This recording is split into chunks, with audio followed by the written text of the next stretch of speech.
খুশি করতে চায়, সামনের দিনে যারা ক্ষমতায় আসতে চায় তারা কাদেরকে খুশি করতে চায়? তারা ইসলামের বিরুদ্ধে কথা বলে না।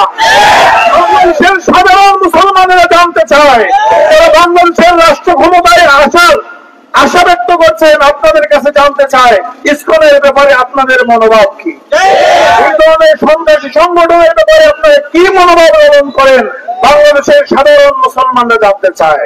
আমাদের এই বাংলাদেশের গাজীপুর জেলার টঙ্গীতে একজন ইমাম, যিনি মানবতার পক্ষে ইসকন সন্ত্রাসী সংগঠনের বিপক্ষে বক্তব্য দিয়েছিলেন, সেই সূত্র ধরে তাকে গুম করার চেষ্টা করা হয়েছে, পার্শ্ববর্তী দেশে পাচার করার চেষ্টা করা হয়েছে, পরবর্তীতে তাকে পঞ্চগড় থেকে উদ্ধার করা হয়েছে এবং এর সাথে ইসকনের সম্পৃক্ততার বিভিন্ন প্রমাণ পাওয়া যাচ্ছে। তারও মাত্র 2-4 দিন আগে আমাদের বাংলাদেশের বুয়েটের একজন শিক্ষার্থী কর্তৃক বিভিন্ন মুসলমান মহিলাদেরকে নিয়ে নোংরা অশালীন মন্তব্যের প্রমাণ পাওয়া গিয়েছে, এমনকি দর্শনের প্রমাণ পর্যন্ত পাওয়া গিয়েছে এবং ওই শিক্ষার্থীর ইসকনের সাথে সম্পৃক্ততার সুস্পষ্ট প্রমাণ পাওয়া গিয়েছে। তারপরে ওই ইসকনকে কেন নিষিদ্ধ করা হবে না? যারা মনে করছেন আপনারা ক্ষমতার মস্তদের কাছাকাছি চলে এসেছেন, বাংলাদেশের মানুষের মনোভাব মুহূর্তের মধ্যে পরিবর্তন হয়ে যাবে। ইসলামকে নৃশংসভাবে হত্যা চেষ্টা চালানো হয়েছে, পাচার করার চেষ্টা করা হয়েছে। বাংলাদেশের কোন রাজনৈতিক দল থেকে আমরা এখনো কোন বিবৃতিটুকু পর্যন্ত দেখতে পাইনি। একজন মসজিদের ইমাম, যার পিছনে সবাই গিয়ে নামাজ পড়েন, তাকে হত্যার চেষ্টা করা হয়েছে। এই জায়গায় যদি আপনারা রাজনীতির গন্ধ খুঁজেন, আপনারা পূজার অনুষ্ঠানে যেতে পারেন, আমাদের হয়তো অনেকে যাওয়া আপনারা সিদ্ধ মনে করছেন, বৈধ মনে করছেন, অসুবিধা নাই, কিন্তু একজন ইমামকে যখন হত্যার চেষ্টা করা হচ্ছে তখন আপনাদের প্রতিবাদটুকু কোথায়? বাংলাদেশের সাধারণ সনাতনীদের কাছে জানতে চাই যে এই ইসলামকে আপনারা ধারণ করেন কিনা। আমরা ব্যবসায়িক কাজে, আমরা মেডিকেল পারপাসে, আমরা শিক্ষার পারপাসে বিভিন্ন সময়ে বিভিন্ন ধর্মের মানুষের সাথে আমরা একই সাথে চলতে হয়। এই জন্য আমাদের কাছে সনাতনীদের কাছ থেকে এই বার্তা পরিষ্কার থাকার প্রয়োজন রয়েছে যে আপনারা ইসলামকে ধারণ করেন কিনা। যদি আপনারা ইসলামকে ধারণ করেন তাহলে আপনাদের সাথে বিভিন্ন প্রতিষ্ঠানেও চলা আমাদের দ্বারা সম্ভব হবে।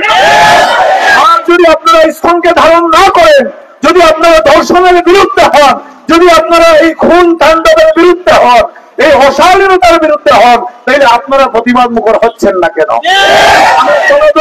কাছে আহ্বান জানাই, অতীতে ইসকনের বিভিন্ন সন্ত্রাসী কার্যকলাপের পরে আমি এটি আহ্বান জানিয়েছিলাম, আবারও আমি আহ্বান জানাই, আপনারা প্রতিবাদ মুখর হন। এই বাংলাদেশের হিন্দু মুসলমান মিলেমিশে চলছে, বিভিন্ন শিক্ষাঙ্গন, বিভিন্ন ব্যবসা প্রতিষ্ঠান, সমাজের মধ্যে হিন্দু মুসলমান মিলেমিশে চলছে।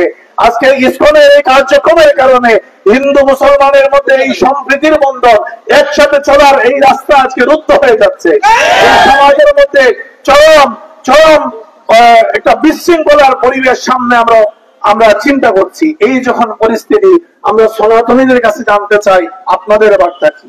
ইসলামকে আপনারা ধারণ করেন কিনা? যদি এটা আপনাদের, আমরা দেখেছি সনাতনী প্রাচীন অনেক মন্দির এই ইসকন সন্ত্রাসীরা জোরপূর্বক দখল করেছে, সনাতনীরা প্রতিবাদ করেছে। যদি এটা বাস্তব হয়, যদি এই সন্ত্রাসী কার্যকলাপকে আপনারা ধারণ না করেন, তাহলে আপনাদেরকেও প্রতিবাদ মুখর হতে হবে। এবং যারা এই বাংলাদেশে বিভিন্ন ধরনের দর্শনের সাথে, খুনের সাথে, মানবতা বিরোধী বিভিন্ন অপরাধের সাথে সম্পৃক্ত, তাদের ইসকনের সাথে সম্পৃক্ততার সুস্পষ্ট প্রমাণ পাওয়া যাচ্ছে।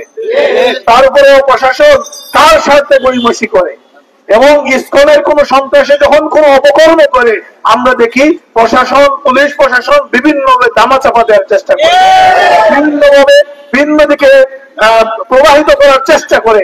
এই অপচেষ্টা কেন? এটা কারা করে? এর পিছনে কাদের হাত রয়েছে? বাংলাদেশের 16, 17, 18 জন জেনারেলকে যদি একদিনে গ্রেফতার করা যায়, তাহলে কার এত বড় সাহস রয়েছে এই বাংলাদেশের সংখ্যাগুরু মানুষের বিরুদ্ধে গিয়ে বিভিন্ন ধরনের